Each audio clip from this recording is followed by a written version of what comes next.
Hello there. In this video I will show you how you can change bank details on crypto.com.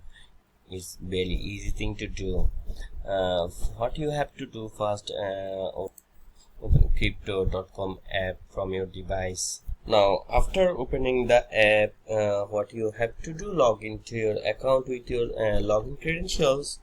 Then from the home page you will see a bunch of options at the bottom. Now select accounts from here. After selecting accounts, you will see your balance here. Now what you have to do is click crypto wallet. Then from here tap on buy.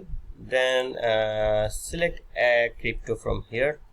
Then you will redirect it to this page to buy this page, and you can here add your payment method or select your payment method.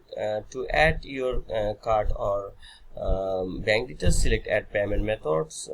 Then you can add your credit or debit card details and add debit enter your card details here, then tap on add card, and that's it. That's how you can change your bank details in crypto.com.